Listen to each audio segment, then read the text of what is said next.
नित्याय च धर्मस्य सर्वधर्मस्वरूपिणे अवतारवरिष्ठाय रामकृष्णाय ते नमः।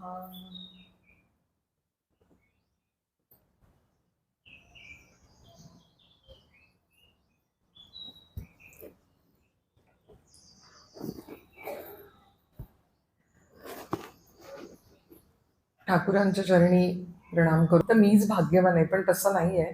आपण सगळेजण त्या अमृत सागरामध्ये अक्षरशः म्हणजे आता गेली किती वर्ष आपण हे आता दे लिव्ह विथ गॉड मधनं घेतोय चरित्र, आणि करोनाच्या नंतर आपण इतके विषय घेतले. मी असं कधी कधी बसते आणि विचार करते की काय ही जीवन होती, आणि आपण ते दरवेळेला एक वेगळं काहीतरी ऐकतो. आपण काय काय आजपर्यंत आपण बघितलं किंवा चरित्र बघितली, ऐकली. तर प्रत्येक वेळेला मला वाटतं की हे कसे लोक होते, आणि अंतरंग आपण संन्यासी भक्त म्हणतो ना, अंतरंग ह्याच्यातले इनर सर्कल, तसं आहे हे सगळे. पण या पुस्तकात जेवढे दिलेले आहेत की आता मी हे घेऊ का मी हे घेऊ असं होत राहतं मला दरवेळेला, कुठलं चरित्र घेऊया. पण बलराम बाबू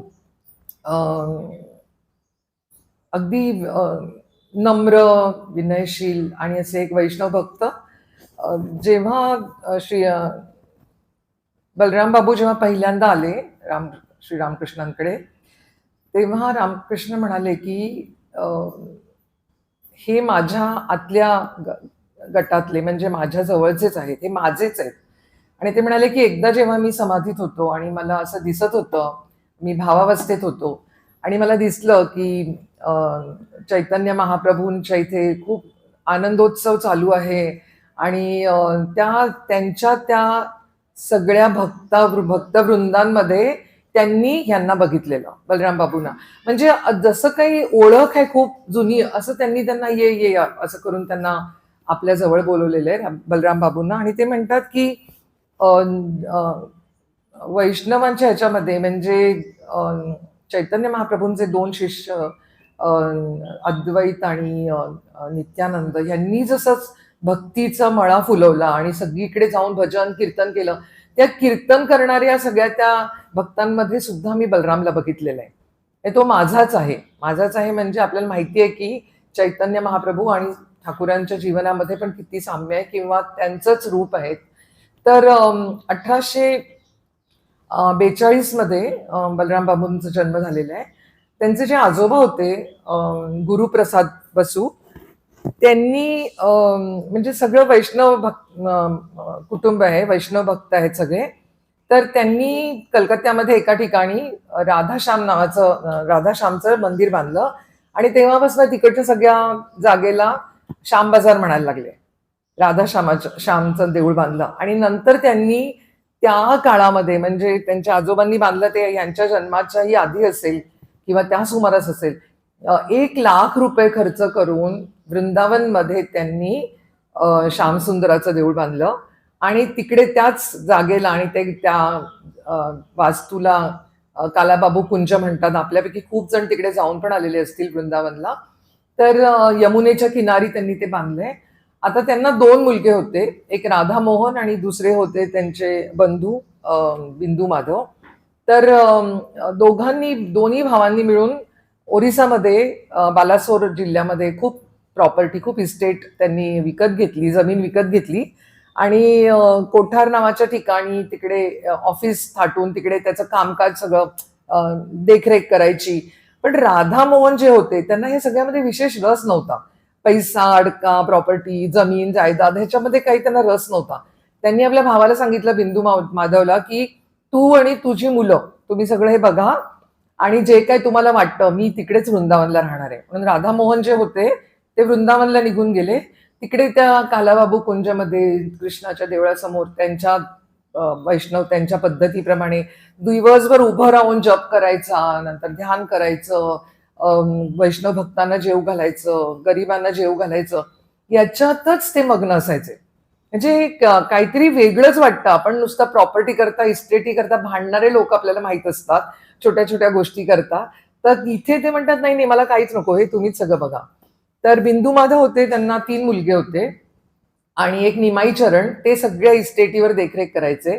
दुसरे होते हरिवल्लभ, ते वकील होते आणि ते कटक जिल्ह्यामध्ये राहायचे. आणि तिसरे होते अच्युतानंद, ते कलकत्त्यामध्ये त्यांचं घर होतं आणि ते तिकडे राहून सगळं काय त्यांचा कारभार होता तो सगळं बघायचे. आता हरिमोहन होते, हे हरिमोहन बलराम बाबूंचे वडील, त्यांना पण 3 मुलगे आणि 2 मुली. तर त्यांचा मोठा मुलगा आणि हा दोन नावं कशी लक्षात ठेवली ती मी. हरिमोहन आहेत त्यांना. मोठा मुलगा त्यांचा जगन्नाथ, कारण हे पुरीलाच राहत होते. जगन्नाथ, दुसरा मुलगा बलराम आणि तिसरा साधू प्रसाद. आणि त्यांच्या 2 मुली होत्या, हेमलता आणि विष्णुप्रिया. विष्णुप्रिया आपल्याला माहिती आहे कोणाचं नाव आहे, श्री चैतन्य महाप्रभूंच्या पत्नीचं. तसं मी थोडं लक्षात ठेवलं आणि म्हटलं मला नाही बघायचं आज, मला ही नावं आलीच पाहिजे.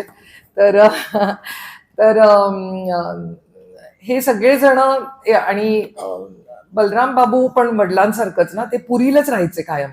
आणि पुरीला राहून सगळ्या वैष्णव साधू संतांच्या मेळाव्यामध्ये रोज त्या लोकांना भेटायचं, त्यांच्याकडनं सत्संग करायचा, त्यांच्याबरोबर भजनं म्हणायची. आणि त्यांना त्यांचं पोट अगदी फार कमकुवत होतं, असं पोटाचे विकार त्यांना होता की 12 वर्ष त्यांनी फक्त दूध आणि लापशी वगैरे असे खाऊन दिवस काढलेले आहेत. म्हणजे घरची एवढी श्रीमंती आहे पण त्यांचं जीवन अतिशय साधं आहे. आणि त्यांना ना कुठेही जायला नको वाटायचं. त्यांना वाटायचं मी कुठे गेलो तर ह्या पुरीच्या जगन्नाथाचं रोज मी दर्शन घेतो, ते मला मिळणार नाही. म्हणजे कुठेही जायला तयार नसत. तर काही दिवसांनी मात्र त्यांना 2 मुलगे आणि 1 मुलगा होता. त्यांची पत्नी म्हणजे आपल्याला माहिती आहे स्वामी प्रेमानंद, त्यांचे बाबूराव महाराज, त्यांची बहीण. आणि त्यांच्या मुलीचं, कृष्णमयी नावाची त्यांची मुलगी आहे, तिचं लग्न होतं म्हणून त्यांना कलकत्त्याला यावं लागलं.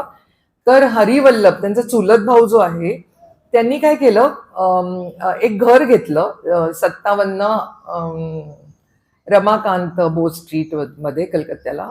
आणि ते घर त्यांनी त्याच्या भावाला देऊन टाकलं, म्हणजे कोणाला, बलराम बाबूंना. आणि सांगितलं की तू इकडेच राहा.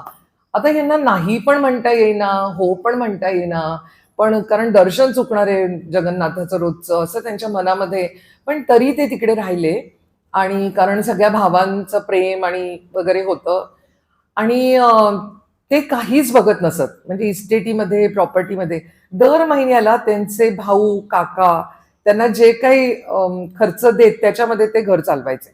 म्हणजे याच्या आपण थोडंसं पुढे बघूया, या त्यांच्या अल्प खर्चामध्ये म्हणजे जे काही मिळायचं त्याच्यात कसं ते सगळं भागवत होते. आणि हे सगळं ठाकूरांचे रसददार पण होते ते. तर इथे कलकत्त्याला येण्यापूर्वीच त्यांनी एक सुलभ समाचार नावाचं केशवचंद्रांचं एक मासिक होतं. त्या मासिकामध्ये त्यांनी श्री रामकृष्णांविषयी वाचलं होतं. आणि त्यांचे जे त्यांच्या कुटुंबाचे जे त्यांचे पंडित होते, रामदयाल म्हणून, त्यांनी बाबूराव आहे बलराम बाबूंना पत्र लिहून जगन्नाथपुरीला लिहिलं होतं, तातडीने तुम्ही या कलकत्त्याला आणि तुम्ही एकदा ठाकूरांना भेटाच. त्यांच्याविषयी सगळं अगदी सविस्तर वर्णन त्या पुजाऱ्यांनी, त्या पंडितांनी केलेलं होतं. आणि इथे आल्यानंतर आता मुलीच्या लग्नाकरता त्यांनी रामदयालला सांगितलं आता आपल्याला गेलं पाहिजे. आणि दुसऱ्याच दिवशी ते श्री रामकृष्णांना भेटायला दक्षिणेश्वरला आले. 1 जानेवारी 1881. आणि ते आले 2 जण. तेव्हा बघितलं तर खूप गर्दी होती ठाकूरांच्या खोलीमध्ये. केशवचंद्र पण तिकडे होते आणि सगळे ब्राह्म समाजाचे भक्त सगळे आलेले. आणि खूप काय काय त्यांच्या चर्चा, त्यांचे विषय. आणि बलराम बाबू एका कोपऱ्यात जाऊन, ते इतके नम्र होते, इतके विनयशील होते, कायम असेच असायचे ते. म्हणजे मला नागभाषण नंतर, आता गेल्या वेळेला आपण तो विषय घेतला, आता यांचं वाचताना वाटलं की देवा थोडी नम्रता आमच्यात, म्हणजे इतके नम्र, इतके श्रीमंत, इतकं सगळं असून ते इतके विनम्र होते. आणि ते कोपऱ्यात जाऊन एका बसले आणि त्यांनी ऐकलं की ठाकूर म्हणतायत की चित्ताची व्याकुळता असल्याशिवाय, खूप मन व्याकुळ झालं त्या ईश्वराकरता, तरच ईश्वराचं दर्शन होतं. व्याकुळता असल्याशिवाय काही होत नाही. हा, तुम्ही नुसतं पूजापाठ केले पण व्याकुळता नसेल तर काही होणार नाही. अन्यथा ईश्वराचं दर्शन होऊ शकणार नाही, व्याकुळता हवी. तर ते त्यांनी ऐकलं आणि मग थोड्या वेळाने सगळे ब्राह्मभक्त केशवचंद्र वगैरे त्यांना काय प्रसाद वगैरे देण्याकरता म्हणजे दिलेला होता ते खाण्याकरता सगळेजण बाहेर गेले. आणि ते एकटेच आहेत बघून ठाकूरांना जवळ जाऊन त्यांनी विचारलं बलराम बाबूंनी की खरंच ईश्वर आहे का? तर स्वामीजींसारखंच त्यांनी तो प्रश्न विचारलाय, देव आहे का? ते म्हणाले हो निश्चितच ईश्वर आहे. तर तो दिसतो का? हो सगळ्यांना दिसतो तो. पण मग कसं मला का दिसत नाहीये? मग ठाकूर म्हणाले की तुझ्यामध्ये ती व्याकुळता आहे का? तू देवाला तुझ्या हृदयापेक्षा जास्त जवळचा समजून किंवा तुझ्या मुलांबाळांपेक्षा जास्त जवळचा समजून तू कधी प्रेम केलंय का? मग ते म्हणतात नाही, आपण कोणीच तसं करत नाही. आपल्याला मुलं बाळा आधी प्रिय असतात, पण मुलाबाळांपेक्षा स्वतःच्या हृदयापेक्षा जवळचं तू त्याला मानतोस का? या प्रश्नाला ते म्हणाले नाही, मला तसं मी अजून प्रेम केलं नाहीये.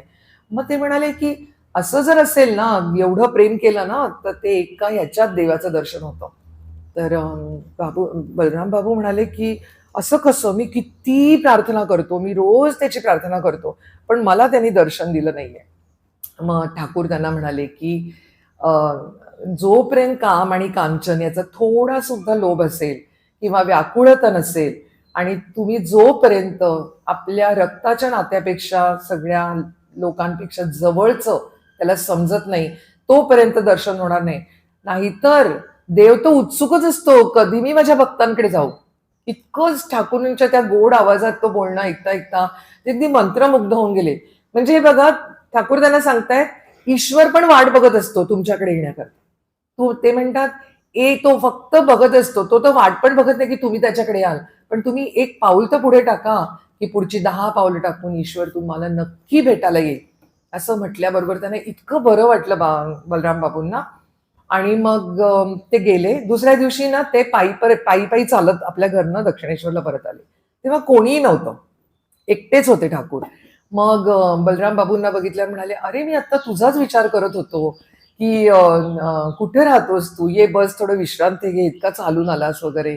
आणि त्यांना वाटलं हे तर अगदी माझे खूप जवळचे आहेत, म्हणजे नातेवाईकांपेक्षा वगैरे पण जवळचे. कारण इतकं प्रेम ना, म्हणजे प्रेमाविषयी आपण बघणार आहोत. म्हणजे ईश्वर प्रेम करतात म्हणजे काय करतात? आपण ईश्वरावर प्रेम करतो, भक्त ईश्वरावर प्रेम करतात हे आपण खूप वाचलंय, अनेक ग्रंथात लिहिलेलं आहे. पण ईश्वर प्रेम करतात भक्तांवर ह्याची उदाहरणं फार कमी आहेत किंवा कमी लिहिली गेली आहेत.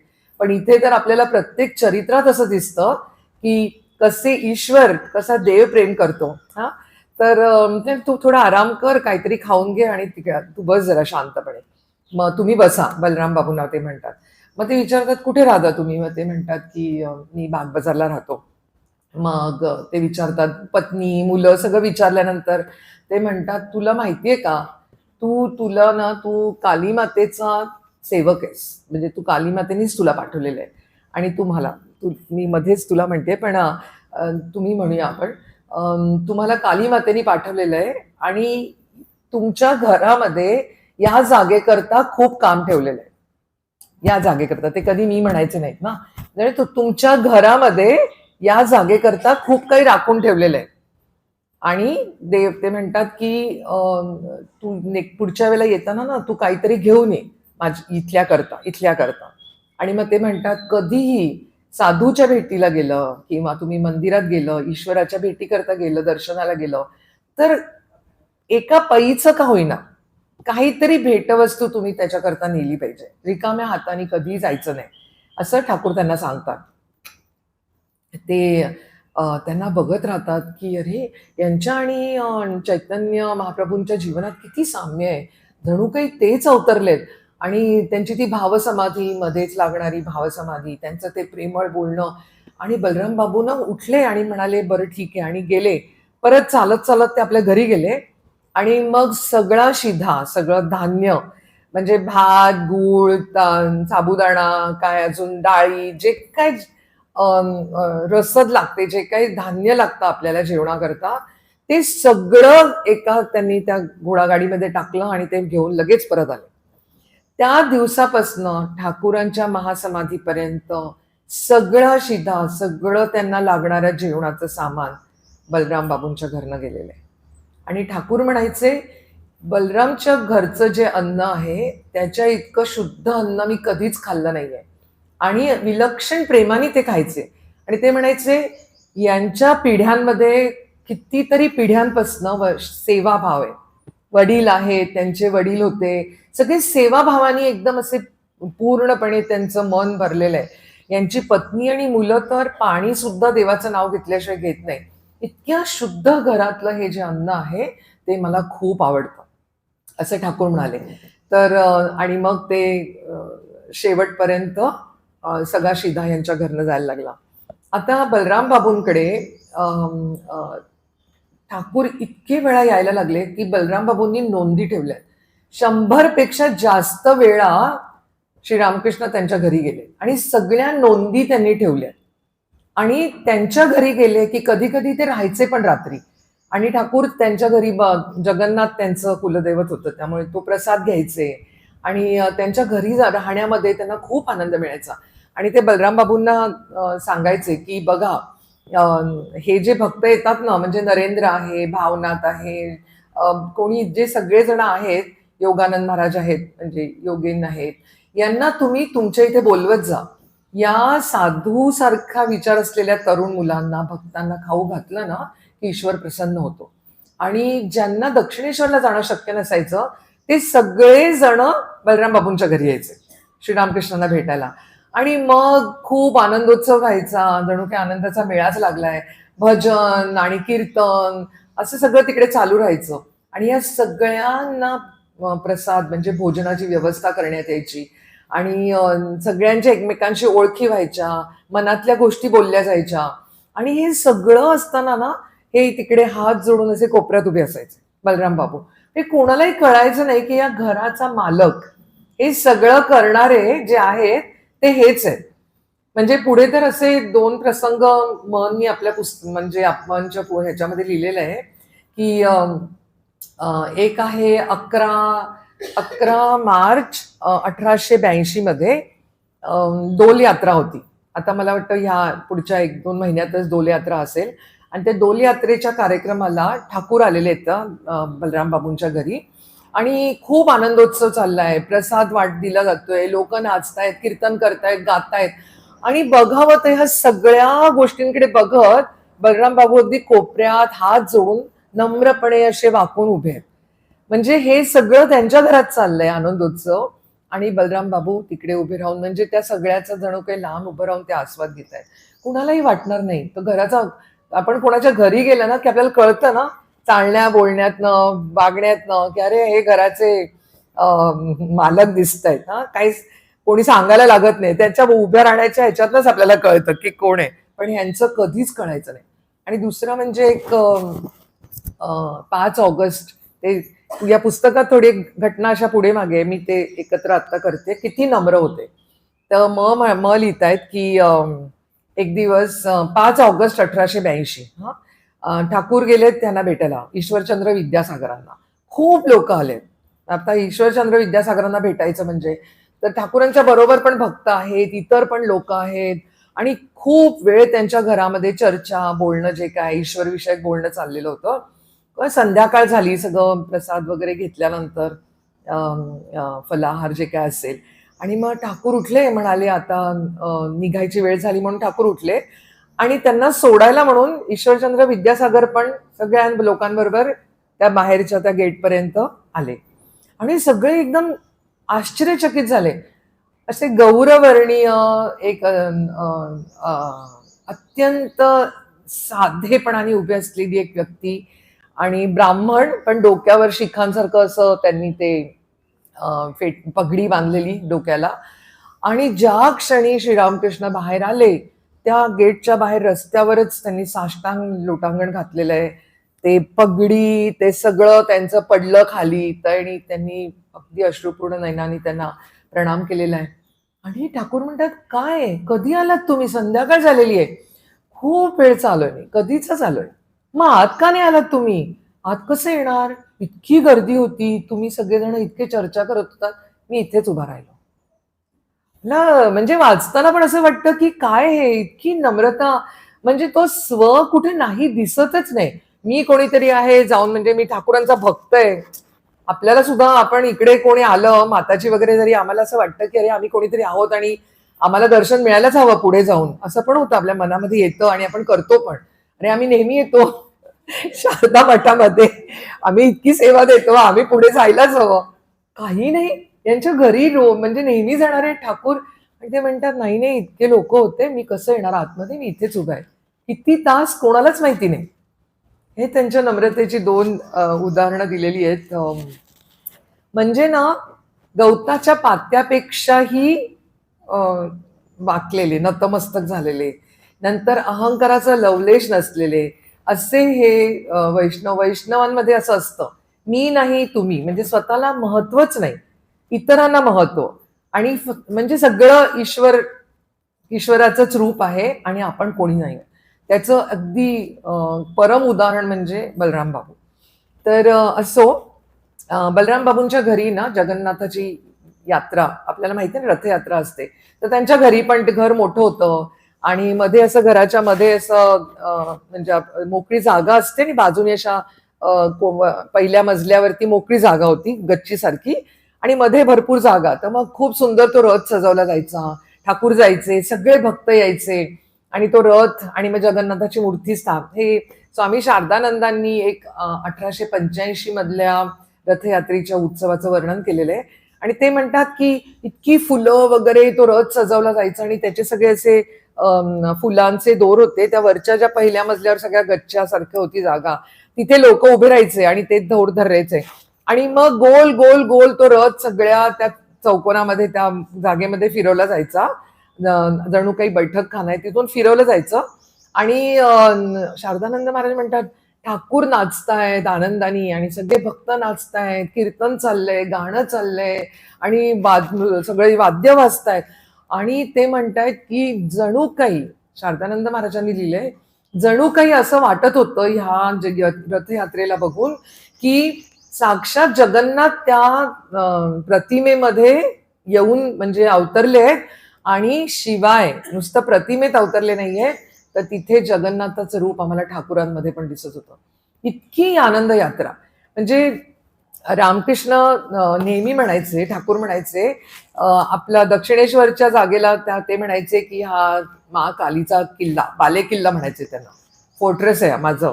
आणि मग म्हणायचे की माझं तिकडे कलकत्त्यामध्ये पण माझा एक किल्ला आहे. ते म्हणजे बलराम बाबूंच्या घराला ते म्हणायचे की माझा दिवाणखाना म्हणतो ना आपण, माझी बैठकीची खोली किंवा माझा किल्ला तिकडे. ते दोन किल्ले होते त्यांचे, एक म्हणजे दक्षिणेश्वरचा आणि एक हा बलराम बाबूंच्या घरी. तर असं खूप आनंदोत्सव व्हायचा. आता बघा, बलराम बाबू ना वैष्णव आहेत, म्हणजे अहिंसा, अजिबात कोणाला दुखवायचं नाही, मारायचं नाही, काहीच करायचं नाही, बोलून दुखवायचं नाही, तसेच ते वागतायत. पण 2-3 वर्ष झाली ठाकुरांबरोबर त्यांना, आणि त्यांच्या थोडा विचारात असा बदल झाला की आता मी म्हणजे ध्यानाला बसलोय किंवा पूजेला बसलोय आणि डास चावायला लागले, तर डासाला मारण्यात काही हरकत नाही. म्हणजे एवढी हिंसा मी करू शकतो, कारण काही मनच लागत नाहीये, नाहीतर डास मारण्यातच सगळा वेळ जातो, सगळं लक्ष तिकडे. मग त्यांच्या मनात तरी असं एक द्वंद्व निर्माण झालं की काय बरं, आता मन एकदम अस्वस्थ झालं, काय करावं आता, हे डासाला मारावं की न मारावं. आणि ते तात्काळ उठले आणि दक्षिणेश्वरला आले. प्रश्न पडला ना मनामध्ये. आणि दक्षिणेश्वरला आले तर काय, ठाकूर बसले त्यांच्या गादीवरती आणि ढेकून मारतायत. हा आणि हे बघून आश्चर्यचकितच झाले आणि एक एक असं ढेकून जोरजोरात मारतायत बरं का. तर आणि त्यांना बघून म्हणतात, या तुम्ही बलराम बाबू म्हणतात, अहो मन आहे ना ईश्वरात नसेल, म्हणजे ईश्वरावर मन लागणं महत्वाचं आहे. मग त्याकरता थोडं इकडे तिकडे कोणाला मारलं, दासांना मारलं किंवा ढेकणांना मारलं तरी काही हरकत नाही.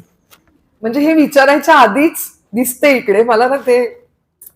मला काहीतरी खरं मगाशी मंदिरात आठवलेलं, मी विसरलीये, पण आता दुसरं काहीतरी आठवलं की ते आपण गौरीमांचं चरित्र घेतलं तेव्हा तुम्हाला आठवतंय का, की गौरीमा म्हणाल्या की जर मला त्यांनी ओढून नेलं तरच मी तिकडे जाणार, हो ना. आणि मग त्या गेल्या तिकडे, जसं एकदम उठल्या आणि त्या गेल्या चालत दक्षिणेश्वरला. आणि गेल्या तेव्हा ठाकूर काय करत होते, एका काठीला दोरा गुंडाळत होते आणि ज्या क्षणी त्या आल्या ना, त्या क्षणी त्यांनी ते ठेवलं, हे ना. तर ते जे अगदी म्हणजे त्यांना सगळं कळायचं. मग हे असं बघितल्यानंतर ना बलराम बाबूंना वाटलं की आता हे खरंच सर्वज्ञ आहे का, मला बघायला पाहिजे. हा, म्हणजे आता परीक्षा घ्यायला पाहिजे ना त्यांची. तर मग एक दिवस त्यांनी काय केलं, एका ताटामध्ये खूप साऱ्या वेगवेगळ्या मिठाया, बंगाली मिठाई जी काय असेल ते ताटामध्ये ठेवल्या आणि 2 मनात निश्चित केल्या की ह्या 2 त्यांनी जर खाल्ल्या, 2 मिठाया, 2 प्रकारच्या वेगळ्या मिठाया, तर मी समजेन की हे सर्वज्ञ आहे. हा, इज ऑमनिसियंट. असं विचार करून ते घेऊन आले. ते आल्याबरोबर ना ठाकूर हसले आणि बरोबर त्याच 2 मिठाया त्यांनी उचलल्या. म्हणजे आधी हसले आणि मग त्यांनी ते उचललेले आहे. तर बलराम बाबूंच्या मनातल्या शंका म्हणजे नव्हत्याच खऱ्या, पण थोडं आपण करतो ना असं. मला असं नेहमी वाटतं, अरे मी आज कुठल्या रंगाचे कपडे घातलेत ना, तसा मानचं असेल का साडी किंवा ठाकूरांचं वस्त्र, असं काहीतरी छोटंसं डोक्यामध्ये, हा तर आता सगळं चांगलं होणार. कुठेही मठात गेले ना की असं माझ्या मनात येतं. तसं हे काहीतरी 2 कुठल्या मिठाया खाणार तर मी समजेन, तसं येते. तर आपण प्रत्येक जण असं काहीतरी छोटे सायन्स, छोट्या खुणा शोधत असतो की ईश्वराला कळलंय की नाही, आपण काय करतो ते. तर असो. तर इतकं प्रेम ना बलराम बाबूंवरती. म्हणजे प्रेम कसं असतं ना, परस्पर अवलंबून असतं. म्हणजे आपण जर प्रेम केलं तरच आपल्यावर प्रेम केलं जातं, हो ना. आपण असं कसं तरी वागलो तर आपण कसं अपेक्षा करणार की कोणी आपल्यावर प्रेम करावं. आणि ईश्वराच्या ह्याच्यामध्ये तर जसं मी मगाशी म्हटलं की खूप ठिकाणी ग्रंथांमध्ये लिहिलेलं आहे की कसं भक्त किती प्रेम करतो देवावरती. देवाच्या प्रेमाकरता भक्त काय काय करतात. पण देवाचं, ईश्वराचं जे प्रेम आहे भक्तावर, ते फार कमी ठिकाणी नोंदलं गेलंय. मला वाटतं आपल्याकडे महाराष्ट्रात भक्ती संप्रदायामध्ये ह्याच्यात आलेलं आहे. पांडुरंगाच्या प्रेमाविषयी बऱ्याच गोष्टी आपण वाचलेल्या आहेत. पण तरी पण त्याचं उल्लेखन ते अपरिमित आहे ना, ते तुम्ही मांडणार कसं शब्दामध्ये, ईश्वराचं किती प्रेम आहे त्यांच्यावरती. तर ठाकूरांची जी पुतणी होत्या लक्ष्मी दिदी, त्यांनी लिहिलंय एक, म्हणजे कोणीतरी सांगावं लागतं आपल्याला की असं पण ईश्वर प्रेम करतो आपल्यावरती. ते मला आता एक आठवतंय की एक महानचे भक्त, मला वाटतं स्वामी यतीश्वरानंदांची गोष्ट आहे का, जेव्हा ते ब्रह्मचारी होते आणि त्यांना बरं नव्हतं, की वीरेश्वरानंदांचे, त्यांना बरं नव्हतं आणि ते, आता मला नाव आठवत नाहीये, पण ते ब्रह्मचारी असताना बरं नाही म्हणून त्यांना थोडे दिवस घरी जायला सांगितलं. आणि मग मा त्या गच्चीवरती उभ्या होत्या आणि अगदी अश्रू पूर्ण नेत्रांनी बघत होत्या की ना माताजी, हा, विरजानंद महाराज.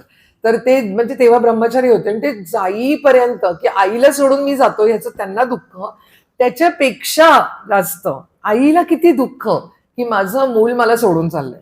तसं इकडे आपल्याला ठाकूरांच्या आणि बलराम बाबूंच्या आणि ठाकूरांच्या जीवनात दिसतंच दरवेळेला.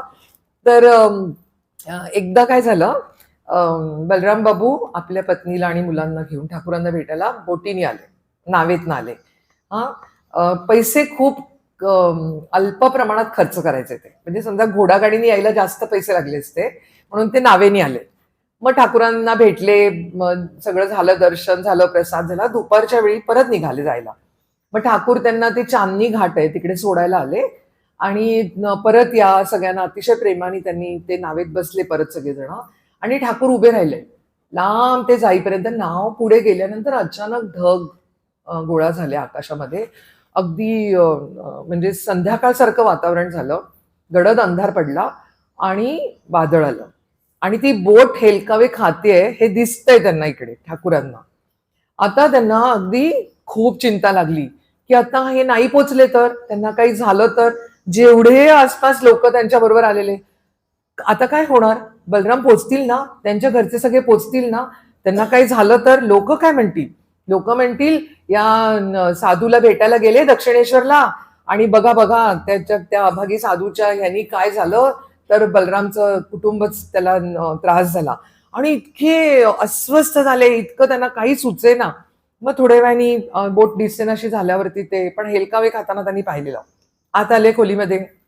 परत त्या खोलीमध्ये जेव्हा मी सांगते आपल्याला त्यांची ती खोली दिसतच असेल की येरझारा घालायला लागले आणि सारखे, आई तू नक्की त्याचं रक्षण कर, नाही तर असं माझ्या तोंडाला तू काळीमा फासू नकोस, जाईल ना बलराम नक्की घरी, बरोबर जाईल ना, सगळे जातील ना, असं सारखं ते स्वतःशी बोलत होते की काय होणार, आई तू सांग मला आता, नक्की सांग. काय होणार, मला काही चैन. आणि एकदम चेहरा दुःखी आणि असे कष्टी झालेले, दुःखी कष्टी झालेले. योगेन स्वामी योगानंद योगेन तिकडे होते. ते उठले आणि आणि ते उठले न सांगता न बोलता तिकडनं बाहेर पडले. आलम बाजारला आले. तिकडे ती शेअर म्हणजे घोडागाडीमध्ये 2-3 जण जातात आणि त्याच्यामध्ये ते गेले. आणि जसं आपण शेअर रिक्षाने वगैरे जातो तसे ते गेले.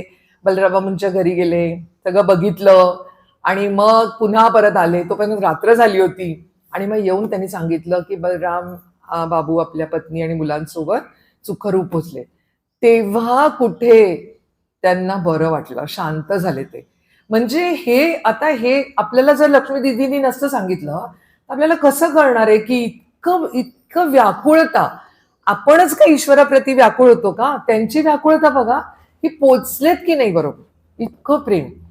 अजून एका वेळा असं झालं की ठाकूरांना दक्षिणेश्वरला कळलं की कृष्ण भाविनी त्यांच्या पत्नीचं नाव, बलराम बाबूंच्या नावं किती सुंदर आहे ना. म्हणजे मला असं सारखं तोंडात ते कृष्ण भाविनी त्यांचं नाव आहे पत्नीचं.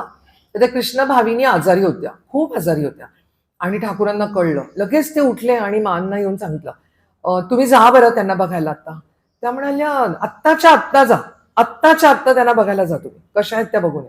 मग त्या म्हणाल्या आता कुठे जाणार या वेळेला, मी म्हणजे संध्याकाळ झालेली, मी कशी जाणार ते आता इतक्या लांब. कशी जाणार म्हणजे बलरामची पत्नी, त्यांच्या पत्नी अस्वस्थ आहेत, अत्यवस्थ आहेत आणि तुम्ही मला विचारता कसं जाणार. पायी जा. म्हणजे मानना पण ते सांगतायत पायी जा पण जा. आणि तेवढ्यामध्ये एका डोलीची काय पालखीची व्यवस्था झाली आणि मा गेल्यात त्यांना भेटायला. म्हणजे नुसतं बलराम बाबूने त्यांच्या संपूर्ण कुटुंबाचा सगळ्यांचा विचार ठाकूरांच्या मनामध्ये. आता ते पैशांचं मी सांगितलं की त्यांचे भाऊ आणि वडील जे काय पैसे त्यांना द्यायचे दर महिन्याला, त्याच्यात त्यांचा सगळा खर्च चालायचा बरं का. तर त्या खर्चावरून ना त्यांना सगळेजण कंजूस म्हणायचे आणि कंजूस म्हणायचे आणि सगळे त्यांची मजा पण घ्यायचे, म्हणजे ठाकूर पण मजा घ्यायचे. मग एकदा ठाकूर सगळ्यांना त्यांनी बोलवलं होतं घरी आणि कीर्तन होतं. पण कोणी वादक नव्हता, वाद्य नव्हतं आणि वादक पण नव्हते. पैसे द्यावे लागत असणार त्यांना ते बोलवायला. मग ठाकूर म्हणाले बघा बघा हे कसं आहे माहितीये, यांच्या इकडे आलं की आपणच गाणं म्हणायचं आणि आपणच ढोल वाजवायचे आणि आपणच नृत्य करायचं. ते म्हणे त्या ब्राह्मणासारखं आहे यांचं, गाय ठेवायची, गाईला चारा तर द्यायचा नाही पण खूप दूध तिच्याकडनं पाहिजे ती अपेक्षा, तसं यांचं आहे म्हणे. म्हणाले एकदा मी ठाकूर पण असं काहीतरी मजा करू म्हणजे मजा तर करतातच पण ते म्हणजे ह्यांना कंजूसपणावरनं म्हणतायत. तर ते म्हणतात मला नेहमी हे सांगतात, तुम्ही येणार असाल ना माझ्या घरी तेव्हा तुम्ही नावेतनं या बरं का. ठाकूरांना पण सांगतात बलराम बाबू, तुम्ही नावेतनं या बरं का, म्हणजे नावेतनं पैसे कमी लागतात. आणि मग म्हणतात एक दिवस रात्र झाली म्हणून यांनी माझ्याकरता ती घोडागाडी करून दिली आणि 12 आणे दिले त्याला. आणि मी त्याला विचारलं बलरामला की 12 आण्यात जाणार का तू दक्षिणेश्वर पर्यंत. हो जाईल की म्हणे. ती अशी होती घोडागाडी की 4 वेळा ते घोडे, एकदा चाक तुटलं परत ते लावलं, मग त्या घोडागाडीवाल्यांनी त्याला 2-4 वेळा चाबूक मारल्या की तेवढं चालायचं. असं करून आम्ही केव्हा तिकडे पोचलो एकदाचे. म्हणजे अतिशयोक्ती नाही पण ते त्यांचं असं होतं की जेवढे पैसे आहेत ते सगळे ठाकूर आणि त्यांच्या भक्तांकरता वापरले जावेत आणि म्हणजे त्याचा उपयोग व्हावा. आणि आपण बघतोय की सगळा शिधा तर त्यांच्या घरूनच जातोय. पण त्यांच्या कंजूसपणाविषयी आणखी एक गोष्ट आहे. मला खूपच हसू येत होतं वाचताना. स्वामीजींचे धाकटे भाऊ आहेत महेंद्रनाथ, त्यांनी लिहिलेलं आहे. ते म्हणाले की बलराम बाबूंच्या घरी एक नोकर होता बरं का. त्याला ते कमी पैसे द्यायचे, पगार कमी द्यायचे, मग तो चोऱ्या करायचा. हा आणि खूप उद्धट होता, खूप उलट उत्तरं द्यायचा, उद्धट. सगळं घरातले सगळे कंटाळले होते त्यांच्या घरातले. मग खूप जणांनी सांगितलं बलराम बाबूंना की अहो त्या नोकराला तुम्ही काढून का टाकत नाही. स्वामी योगानंदांनी एकदा सांगितलं त्यांना की अहो तुम्ही त्यांना काढून का टाकत नाही. म्हणाले कसं काढणार, आता तुम्ही बघा तो नोकर आहे ना, तो तर कुठल्या तरी खालच्या गरीब वगैरे समाजातनच येणार, तेव्हाच तो नोकर असणार आणि चोरी तर करणारच ना. म्हणजे चोरी तर तो करणारच, त्यात काय एवढं. आणि उद्धटपणे बोलला तर काय, तू शेवटी नोकर आहे ना घरामधला, त्याचं एवढं काय मनावर घ्यायचं. आता काम आणि कांचनाचा त्याग केलेला नोकर मी कुठून आणणार. बलराम बाबू असं योगानंदांना विचारतात. तेव्हापासून सगळे जण मागून त्यांच्या, अरे काम आणि कांचनाचा त्याग केलेला कोणीतरी आणा बरं का यांच्याकडे काम करायला. म्हणजे पण त्यांनी काय त्याला काढलं नाही त्या नोकराला. तर असं बलराम बाबूंचा विचार. पण काय होतं त्याच्या मागची जी भावना आहे ती फार महत्वाची आहे. पण असं सगळ्या गोष्टींमध्ये असं असतं कधी की अडथळे येतात, भक्ती मार्गामध्ये अडथळे येतात है ना. आपण ध्यानाला बसलो तरी अडथळे येतात प्रत्येक गोष्टीमध्ये. यायचं म्हटलं मठामध्ये की काहीतरी येतं, तसं येते.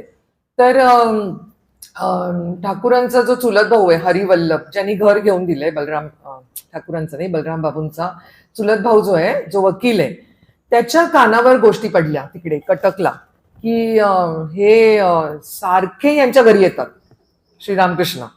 हा, येतात तर येतात, राहतात, आणि राहतात ते जाऊ दे, यांच्या घरच्या सर्व स्त्रिया ज्या आहेत त्या ह्यांच्या पायाची धूळ मस्तकी लावतात. हे तर आमच्या कुटुंबात अशी पद्धत नाहीये. हरिवल्लभना खूप राग आला आणि त्यांना वाटलं, आधीच हा पुरीला असताना सगळ्यांना वाटायचं की साधू होऊन घर सोडून जातो का काय, आता तर हे घरी यायला लागले श्रीरामकृष्ण आणि सगळे भक्त, आता काय याचं जीवन असणार आहे. आणि ते खूप असे रागवले आणि ते कलकत्त्याला येणार होते.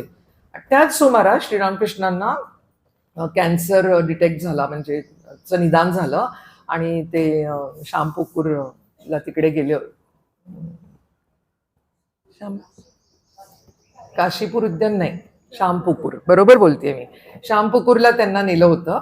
तर खूप असे म्हणजे चिंतेत असायचे.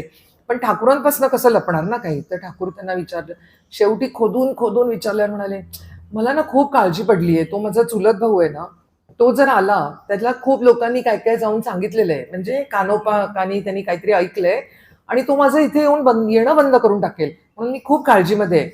मग ते म्हणाले की कसा आहे तुझा भाऊ. म्हणाले, भाऊ माझा खूप चांगला आहे, खूप भाविक आहे, धार्मिक आहे, दयाळू आहे, सगळं आहे.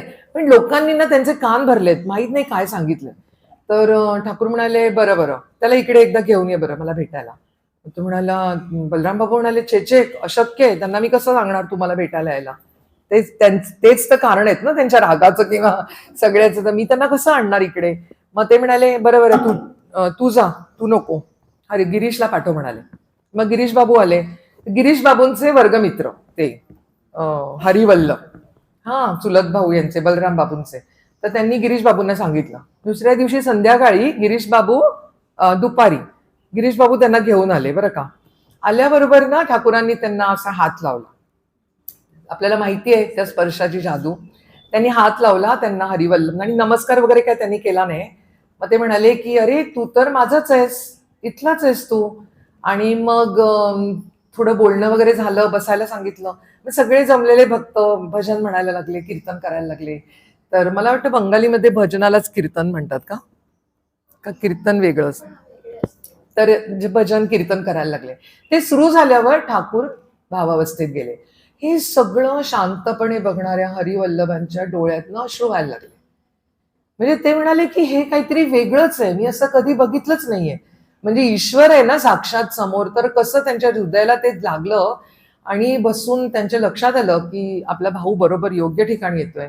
आणि मग संध्याकाळी निघताना त्यांनी स्वतः ठाकूरांच्या पायाची शरण धुली, मस्तकाला लावली आणि ते तिकडनं आले. त्याच्यानंतर त्यांना परत कधीही त्रास झाला नाही. थोडं कृष्ण भाविनी यांच्याविषयी बोलूया. जसं बलराम बाबूंचा भाव होता ठाकूरांच्या चरणी, तसा सगळ्यांचाच होता, त्यांच्या पत्नीचाही होता. तर कृष्ण भाविनी ठाकूर म्हणायचे की राधेच्या अष्टसख्यांपैकी एक आहे. आपल्याला माहिती ना निस्तारणी देवींचं काय म्हणालेले ठाकूर, की देवीच्या अष्टसख्यांपैकी, आता म्हणजे राधेच्या अष्टसख्यांपैकी कृष्ण भाविनी आहे. तर ती एक दिवस काय झालं, अचानक दुपारी ठाकूरांनी रामलाल त्यांच्या पुतण्याला बोलवलं आणि सांगितलं, अरे ह्या मंदिराच्याकडनं जे दूध येतं ना मंदिरातनं, त्याला अजिबात चव नाही बघ. मला असं गोड मधुर छान शुद्ध दूध हवंय, मला कुठून तरी सोय कर. तो रामलाल लगेच उठला, खूप ठिकाणी बाजारात वगैरे फिरून आला, पण तसं दूध काही त्याला मिळालं नाही. मग गवळ्याकडे पण गेला, पण तरी ते दूध तितकं मधुर शुद्ध नव्हतं. हा, तो परत आला आणि ठाकूरांना म्हणाला की काय करणार. मग म्हणाले आता काय करायचं, मला तसं दूध हवंय म्हणाले. इकडे कलकत्त्यामध्ये, हे दक्षिणेश्वरला चाललंय, कलकत्त्यामध्ये कृष्ण भाविनी स्वयंपाकघरात बसले आहेत आणि दूध उकळत आहेत, त्यांच्या घरचं दूध. हा, आणि ते दूध उकळत आहेत आणि योगिन्मा बाजूला बसलेले आहेत. तर त्यांना त्या म्हणतायत, दीदी बघा मी किती कमनशिबी आहे की इतकं छान गोड मधुर दूध आहे घरचं, पण ते मला त्यांना देता येत नाहीये. काटा आला. ठाकूरांना देता येत नाहीये मला. बघा आता ह्या घरातले सगळे लोक हे दूध पिणार, पण त्यांना आपण कसं देणार. हा, बोलता बोलता संध्याकाळ झालेली होती. त्यांनी, कृष्ण भाविनींनी काय केलं, एका छोट्या भांड्यामध्ये ते दूध काढून घेतलं आणि ते योगिन्मांना म्हणाल्या, बघा इथे कोणीच नाही, आता संध्याकाळ झालेली आहे, सगळे आपापल्या कामात आहे, आपण मागच्या दाराने जाऊया चालत चालत दक्षिणेश्वरला आणि हे देऊन येऊया. दूध घेतलं आणि दोघी जणी चालत दक्षिणेश्वरला आल्या. आणि तिकडे आल्याबरोबर ठाकूर त्यांना म्हणतात, दूध आणलं का माझ्यासाठी. बघा दुपारपासून मी रामलालला म्हणतोय, सगळ्यांना सांगतोय की मला गोड मधुर आणि शुद्ध दूध हवंय, पण बघा आता तुम्ही घेऊन आलात. त्या दोघींनी एकमेकींकडे बघितलं आणि म्हणजे अश्रू तर आलेच असणार, मला आता ऐकूनच आपल्याला कसं होतंय, मला वाचतानाही होत होतं. कृष्ण भाविनी खूप आनंदित झाल्या आणि योगिन्मा पण. आणि ते दूध त्यांना दिलं दोघींनी. तर असं मन जाणणारे ठाकूर. आणि मला नेहमी असं, मी जेव्हा वाचत असते ना तेव्हा असं वाटत असतं की आपण सगळेजण तिकडे होतो, किंवा आता पण आपण ते सगळं बघतोय प्रत्यक्ष आणि त्या आनंदामध्ये, त्या आनंद सागरात आपण जणू काही अमृताच्या सागरात डुंबतोय. असो, स्वामीजींना खूप प्रेम होतं बलराम बाबूंविषयी, खूप आदर, खूप प्रेम. मला म्हणजे मी थोडं रेफर करायला हवं होतं, पण मला आठवतंय की 1890 साली स्वामीजी काशीला होते आणि प्रमदादास मित्रांकडे, आणि त्यांना जेव्हा ही बातमी कळली बलराम बाबू गेले, खूप रडलेत. आणि त्यांना विचारलं प्रमदादास मित्रांनी की तुम्ही का बरं रडताय, तुम्ही संन्यासी आहात. ते म्हणाले की नाही सांगू शकत, माझे अगदी जवळचं कोणीतरी गेलेलं आहे बलराम बाबूंच्या वेळेला. तर असो, स्वामीजींना खूप प्रेम होतं. हा, तर हे पण मला खूप आवडलं. स्वामीजी बलराम बाबूंना नेहमी म्हणायचे, बलराम बाबू तुम्ही ना आम्हाला पुढच्या दाराने बाहेर काढलत ना, कारण सारखे सगळे असायचे तिकडे त्यांच्या घरी, तुम्ही आम्हाला पुढच्या दाराने बाहेर काढलत ना तरी आम्ही मागच्या दाराने पुन्हा आत येऊ. म्हणजे असं नाही अरे काय बाहेर काढलं आम्हाला घरात ना आता, तर आपल्याला वाटणार अरे काय कसं, म्हणजे लाज वाटेल, परत येणार नाही, राग येणार, असं काही नाहीये. तुम्ही आम्हाला कधी पुढच्या दाराने बाहेर काढलं, आम्ही सगळे म्हणजे आम्ही पुन्हा मागच्या दाराने तुमच्या घरात शिरू. तर असं इतकं प्रेम. म्हणजे एक दिवस बलराम बाबू त्यांना म्हणाले, नरेन तू आणि मी आपण दोघं जण येतो की नाही ठाकूरांकडे. आणि जवळजवळ एकाच सुमारास ते सगळे दोघंही आलेले आहेत. आणि नरेंद्र तू आणि मी एकत्र आलो ठाकूरांकडे, तुझी व किती प्रगती झाली, तू संन्यासी झालास आणि तू सर्व त्याग केलास आणि तुला ध्यानात मध्ये तुला समाधी होते, तुला ध्यान लागतं आणि तुझी किती प्रगती झाली, मी सगळ्यात अडकून पडलोय. मग स्वामीजी त्यांना हात धरून म्हणाले की तुम्ही काय बोलताय, तुमच्या पिढ्यानपिढ्यांनी जी सेवा केली, साधूंची, गरिबांची, म्हणजे ईश्वराची म्हणजे विष्णूची जी काय देवभक्ती केलेली आहे, ते सगळ्याच तर हे आहे पुण्य तुम्हाला मिळतंय. तुमच्या घरी ते येतात, ते राहतात, ते खातात तुमच्या हातचं, तुमचा शिधा इकडे येतो. आणि स्वर्ग आणि मुक्ती तुम्हाला हवी आहे का, तुम्हाला हे यांचं प्रेम, ठाकूरांचं प्रेम पुरेसं नाही वाटत आहे. स्वामीजींनी विचारलं, तुम्हाला अजूनही स्वर्ग मुक्ती हे सगळं हवंय, तुम्हाला ध्यान हवंय. अहो तुम्ही तर माझ्यापेक्षा भाग्यवान आहात की तुमच्या घरी ते येतात आणि तुमच्या हातचं खातात. आणि मग तुम्ही केलेल्या आजपर्यंतच्या या सगळं तुमच्या त्यांच्याच नाहीये. आपण सुरुवातीपासून बघतोय की पिढ्यानपिढ्या घरातले सगळेच तसे. हा, आणि त्याचं हे फळ आहे, त्याची ही कृपा आहे. आणि हे तुम्हाला त्यांचं प्रेम पुरेसं नाही का, हे म्हटल्याबरोबर अगदी त्यांना व्याकुळ झाले. ते ठाकूरांचं प्रेम पुरेसंच आहे ना, त्याच्या पुढे मुक्ती आणि स्वर्ग तर अगदी तुच्छ समान आहे. आणि मग त्यांना ते पटलं की अरे नरेन जे म्हणतोय ते अगदी योग्य आहे. जेव्हा ठाकूरांना कॅन्सरचं निदान झालं तेव्हा ह्या शामपुकूर नावाच्या ठिकाणी त्यांनी जाण्यापूर्वी एक आठवडा ठाकूर त्यांच्या घरी राहिले जाऊन, बलराम बाबूंच्या घरी.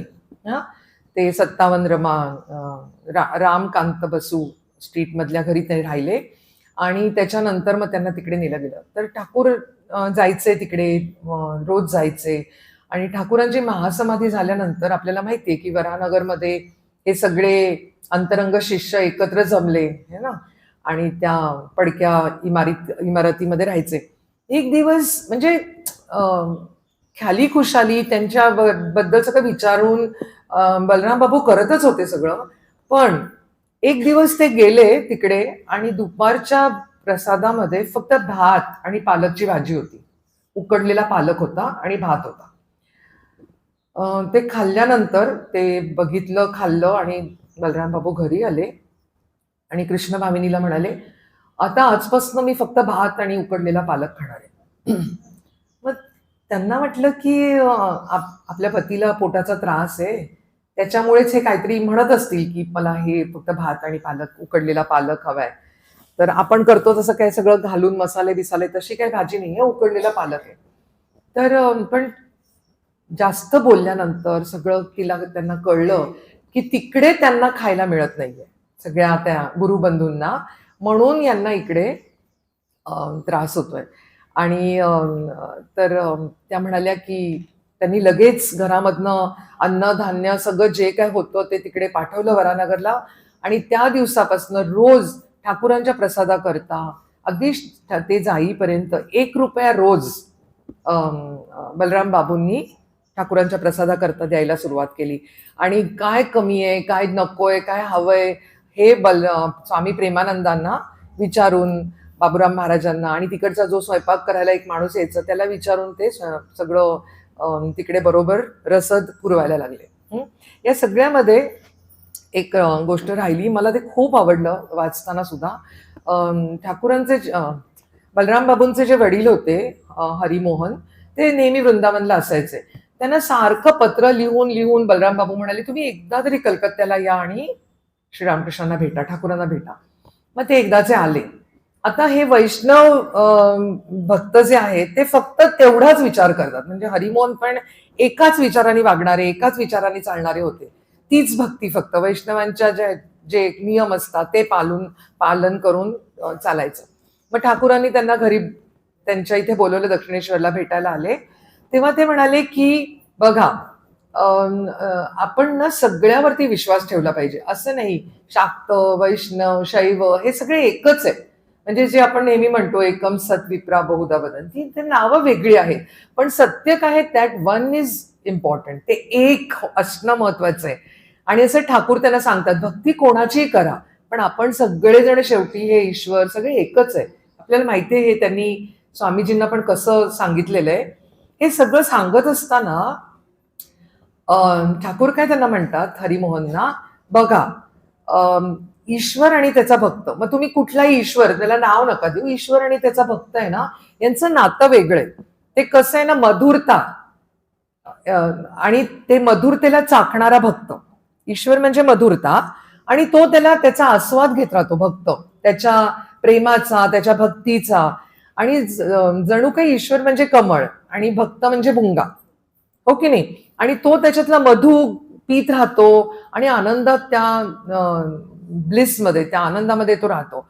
पण फक्त असं नाहीये, हे दोन्हीकडनं आहे. ते म्हणतात जसं भक्त आनंद घेतो तसं ईश्वर पण आनंद घेतो. आपल्याला माहितीये ना, ते म्हणतात की एक पाऊल तर तुम्ही पुढे टाका, तर ते त्यांना सांगतात हरिमोहनना की मग रोल रिव्हर्स होतो, म्हणजे त्यांचं हे बदलतं. मग भक्त मधुरता होतं आणि ईश्वर ते चाकणारा आस्वाद घेणारा होतो. आतापर्यंत काय बघितलं आपण, फक्त भक्त आस्वाद घेतो, नाही, भक्त मधुरता असतं आणि ईश्वर त्याचा आस्वाद घेतो. भक्त कमळ होतं आणि ईश्वर भुंगा होऊन त्यातला मधू घेतो. म्हणजे ते म्हणतात की हे जे नातं आहे ईश्वराचं आणि भक्ताचं, फक्त एकीकडनं नाहीये, ती दुधारी तलवारी सारखं आहे ते नातं. आणि ते म्हणतात हेच नातं म्हणजे कृष्ण आणि राधेच्या अवताराचं रहस्य आहे. म्हणजे ती मधुरता चाखण्यासाठी ईश्वराने जन्म घेतलेला आहे. लक्षात आलं ना, गोपींची मधुरता, त्या भक्तीची मधुरता. म्हणजे इथे हा जो दुसरा भाग आहे, ईश्वर मधू चाकतोय त्या कमळातला, असं ते आहे. आणि ते हरिमोहन जे होते त्यांचे वडील अतिशय आनंदाने तृप्त होऊन तिकडनं दर्शन घेऊन गेलेले आहेत. तर परत येऊया आपण ठाकूरांच्या महासमाधीनंतर. ठाकूरांच्या महासमाधीच्या नंतर जेव्हा हे सगळे एकत्र वराहनगरमध्ये राहायला लागले, तेव्हा एकदा स्वामी अद्भुतानंद असं म्हणतात की मी एकदा त्यांच्या घरी गेलो आणि बघितलं अतिशय एक अरुंद पलंग होता, लाकडी, काही नाही त्याच्यावरती, आणि त्या पलंगावर ते झोपायचे बलराम बाबू. मग ते म्हणतात, अद्भुतानंदजी महाराज म्हणतात की मला माहिती नव्हतं हे किती श्रीमंत आहे. आणि एक आठवडा त्यांच्या घरी राहत होते ते. स्वामी अद्भुतानंद म्हणतात मला माहिती नाही की हे किती श्रीमंत आहे. आणि मी त्यांना एक दिवस विचारलं की का बरं तुम्ही हे इतक्या अरुंद अशा त्या बाजेवरती तुम्ही झोपता. तर ते म्हणाले, हे बघ, हे मातीचं शरीर आहे ना, मातीतच मिळणार आहे. मग त्याच्याकरता इतका मोठा पलंग, त्याच्यावर झोपायचं, खूप आनंद घ्यायचा, याच्यापेक्षा त्याच्यातनं उरलेले जे पैसे आहेत या सगळ्या आत्म आनंदाकरता वापरणारे, ते मी साधूंच्या खर्चाकरता, गरिबांना मदत करण्याकरता वापरीन. आणि मग अद्भुतानंदजी महाराज म्हणतात की मला जेव्हा कळलं की ते या घराचे मालक आणि इतकी त्यांचं काय जी प्रॉपर्टी आहे हे सगळं, तेव्हा त्यांना खूप आश्चर्य वाटलं. तर हा भाव आपल्याला माहितीये की स्वामी तुर्यानंदांमध्ये कसं आहे ना स्वामीजींच्या प्रती, तसंच आहे हे की मला अगदी कमी ह्याच्यात राहायचंय. आपलं कसं सगळं उलट असतं, आपल्याला सगळं काय म्हणायचंय मला, ऐस पैस लागतं किंवा जास्त लागतं, खूप लागतं, एवढं पुरत नाही, आपल्याला खूप पाहिजे असतं. त्याच्या अगदी विरुद्ध जीवन आपण बघतोय बलराम बाबूंचं. नम्र आहे, त्यात कमी खर्चामध्ये कसं सगळं करायचं, आणि त्याच्यात सुद्धा फक्त ठाकूरांकरता, त्यांच्या भक्तांकरता ते सगळे पैसे वापरायचे. असो, मी ठरवलं आज मी वेळेत पूर्ण करणार आहे. एखादी गोष्ट राहून गेली असेल, पण 1890ला कलकत्त्यामध्ये इन्फ्लुएन्झा झाला, इन्फ्लुएन्झाची साथ आली आणि खूप लोक त्याच्यामध्ये त्यांचं म्हणजे गेले, आणि ती लागण त्यांना पण झाली, बलराम बाबूंना पण झाली. आणि अतिशय डॉक्टर रोज यायचे आणि खूप औषधोपचार झाला, पण काही खरं नव्हतं. एक दिवस असं झालं की ते म्हणाले, माझ्याजवळ कोणी नको, माझे बंधू कुठे आहेत, माझे सगळे बंधू कुठे आहेत, माझे भाऊ कुठे आहेत, सगळे म्हणजे बंधू. तर सगळ्यांना कळलं की कोण, सगळ्या स्वामीजींना कळल्यावरती, हे महापुरुष महाराजांनी लिहिलेली घटना आहे. ते म्हणाले आम्ही सगळेजण गेलो आणि त्यांच्या आसपास बसलो आणि सगळी सेवा जवळजवळ आठवडाभर या सगळ्यांनी मिळून त्यांची केली.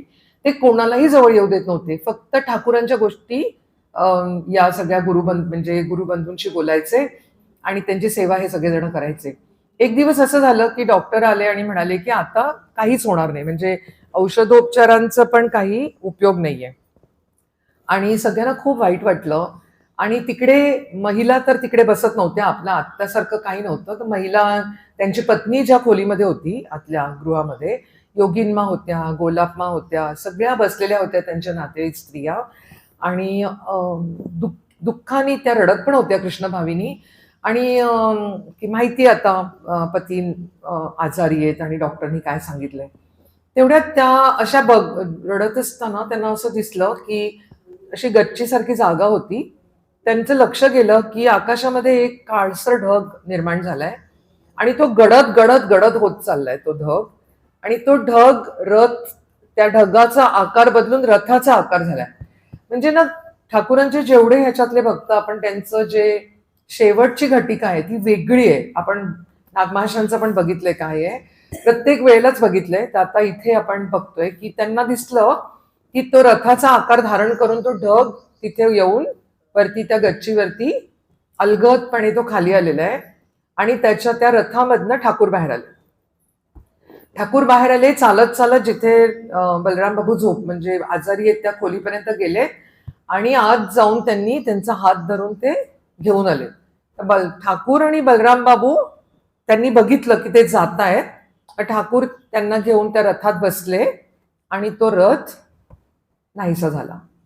हे बघितलं आणि त्यांचं रडणं एकदम थांबलं कृष्ण भाविनींचं. त्यांचं दुःख, त्या क्षणी जी व्याकुळता, नवऱ्या जाण्याचं आता काय होणार वगैरे सगळं सगळं संपलं. आपल्याला माहितीये की ठाकूरांच्या महासमाधीनंतर बलराम बाबू मानना त्यांच्या घरी घेऊन आलेत आणि नंतर तीर्थयात्रेला सगळे मिळून गेलेले आहेत, वृंदावनला, काशीला इत्यादी ठिकाणी.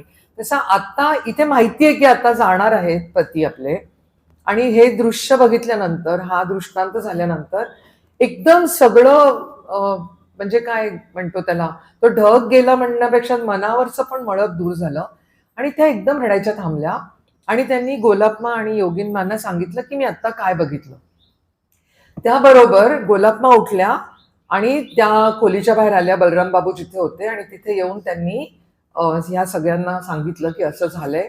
आणि सगळ्यांनी बघितलं की खरोखर थोड्या वेळापूर्वी प्राण निघून गेलेले आहेत देहातनं. आणि म्हणजे खरोखर हा केवढं मोठं, म्हणजे कृष्ण भाविनी यांना दिसणं त्यांच्यात दैवी अंश होताच. तर ह्या सगळ्या गोष्टी आणि असं म्हणजे इतना ही करणार स्वामी ना, तर जब प्राण तनसे निकले, आपल्या सगळ्यांचं मला वाटतं हेच एक मनामध्ये असेल की आपण सुद्धा इतक्या मी विचार करते किती काय काय आपण ठाकूरांच्या या जन्मतिथीला मला आठवलं की त्यांच्या आई चंद्रामणी देवी त्या दिवशी गेल्या ना, ती तोच मुहूर्त इतकं आपण बोलून पण विसरायला होतं, पण तिकडे मला लक्षात होतं की अरे आपण किती चरित्र बघितली आणि अजून आहेत बरीच याच्यामध्ये. तर प्रत्येक वेळेला आपण संपन्न होत जातोय अनुभवानी, ऐकण्यानी आणि ह्यांच्या जीवनांनी आपण समृद्ध होत चाललेलो आहोत. आणि जसं मी म्हटलं, आपण सगळेजण या सगळ्या याच्यात यात्री आहोत. तर तीर्थाटन चाललेलं आहे आपलं आता, प्रत्येक ठिकाणी वेगळ्या वेगळ्या ठिकाणी जाऊन एक एक नुसते आपण पंढरपूरला गेल्यावरती तिकडे पण जातो, कुठे बरं पुंडलिकाचं मंदिर पण आहे, तसं हे सगळी मंदिरं वाटतात मला आणि आपण त्याचा आता आनंद घेतोय. तर मला वाटतं की कुठल्या तरी रूपाने ठाकूर पण तो आनंद घेत असतील त्यांच्या प्रिय शिष्यांची कथा ऐकून. आणि आपण सगळेजण इथे येतो आणि आपल्याला हे भाग्य इथे शारदा मठामध्ये मिळतं प्रत्येक उत्सवानंतर. आणि आज मी वाचत होते की ईश्वराने जर नाही म्हटलं ना तर आपण बोलू पण शकत नाही. म्हणजे आपल्याला हे सगळं करण्याकरता पण परवानगी लागते. नुसतं मला बोलायला नाही तर आपल्याला सगळ्यांना ऐकायला पण त्यांची परवानगी असेल तरच आपण इथे येऊ शकतो. तर या सगळ्या सहभाग्य म्हणूया आपण आणि सहयात्री आपण सगळे. तर असे भेटत राहू पुढच्या वेळेला, अजून कुठलं तरी वेगळं चरित्र घेऊ. इथेच थांबते आणि इतना ही करणार स्वामी आपण मनामध्ये सगळेजण प्रार्थना करूया आणि ठाकूर मा स्वामीजींची कृपा आपल्या सगळ्यांवर राहू दे अशी मी प्रार्थना करते. धन्यवाद.